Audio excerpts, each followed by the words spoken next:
श्री स्वामी समर्थ। आज आपण dowsing पेंडुलमचा use करून एनर्जी चेक करणार आहोत। हे आहे माझं डाउजिंग पेंडुलम आणि आपण आज एनर्जी चेक करणार आहोत बेलाच्या पानाची। बेलाचे पान हे भगवान शंकराला खूप प्रिय असते। तर ह्या पानामध्ये कुठल्या टाइपची एनर्जी असते ती आज आपण पेंडुलम यूज करून चेक करणार आहोत। तुम्ही इथे पाहू शकता की पेंडुलम जे आहे ते क्लॉकवाइज डायरेक्शनने फिरत आहे। जर पॉझिटिव्ह एनर्जी असेल तर आपल्याला पेंडुलम हे क्लॉकवाइज फिरताना दिसेल आणि जर निगेटिव्ह एनर्जी असेल तर पेंडुलम हे आपल्याला अँटी क्लॉकवाइज असं फिरताना दिसेल। आता आपण रिमोटवर चेक करत आहोत की रिमोटमध्ये कुठल्या टाइपची एनर्जी आहे। तर तुम्ही इथे पाहू शकता मी एक एक याला स्कॅन करून दाखवते आहे। बेलाच्या पानाला आपण परत स्कॅन करतो आहोत।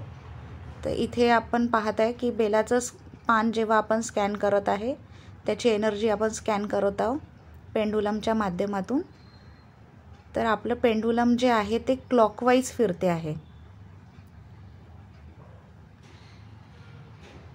क्लॉकवाइज फिरते आहे इथे आपलं पेंडुलम।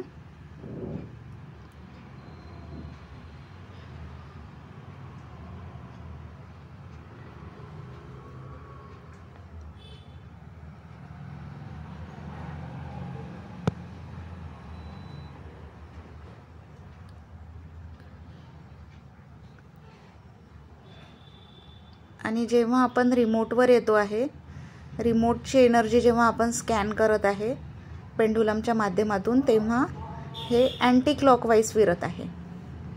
तर तुम्हाला मला कमेंटमध्ये सांगायचं आहे की जर हे क्लॉकवाइज फिरत आहे याचा अर्थ या दोनपैकी कुठल्या याच्यामध्ये पॉझिटिव्ह एनर्जी आहे आणि कुठल्या वस्तूमध्ये निगेटिव्ह एनर्जी आहे। मी तुम्हाला सांगितलेलं आहे की जेव्हा क्लॉकवाइज फिरेल तेव्हा पॉझिटिव्ह एनर्जी आणि जेव्हा अँटी क्लॉकवाइज फिरेल तेव्हा निगेटिव्ह एनर्जी। तर तुम्ही मला कमेंटमध्ये सांगा की बेलाच्या पानामध्ये कुठली एनर्जी तुम्हाला दिसली आणि रिमोटमध्ये कुठली एनर्जी दिसलेली आहे। धन्यवाद। हे 5 पानाचं बेलपत्र आहे, त्याचं पण मी तुम्हाला स्कॅनिंग दाखवते आहे। हे बेलपत्र मला जेव्हा मी सोमवारसाठी माझ्या घरच्यासाठी बेल आणलं वाहायसाठी तर त्यामध्ये मला हे 5 पानाचं बेलपत्र मिळालं होतं।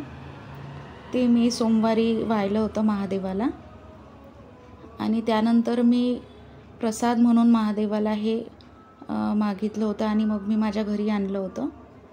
ते मी लॅमिनेट करून ठेवलेलं आहे माझ्या पूजाघरमध्ये। त्याची पण तुम्हाला एनर्जी दाखवते की इथे पण तुम्ही पाहू शकता की हे जे पेंडुलम आहे ते किती फास्टमध्ये फिरते आहे आणि हे पण क्लॉकवाइज फिरते आहे। 5 पानाच्या बेलपत्राचं दर्शन हे खूप शुभ मानलं जातं, म्हणून मला असं वाटलं की मी बेलपत्राचा व्हिडिओ दाखवतेच आहे तर तुम्हाला त्याचं पण दर्शन घडावं म्हणून मी हे पण दाखवते। व्हिडिओमध्ये तुम्हाला हा माझा हात हलताना दिसत असेल पण ॲक्च्युली तो ज्या हाताने मी डाउजिंग करते तो स्टेडी आहे आणि जो दुसऱ्या हातामध्ये माझ्या कॅमेरा आहे तो हात माझा हलतो आहे, त्यामुळे ते असं वाटत आहे की जसं हा हात हलतोय म्हणून। अजून तुम्हाला कुठल्या टाईपचे व्हिडिओ पाहायला आवडतील हे मला कमेंट सेक्शनमध्ये नक्की सांगा।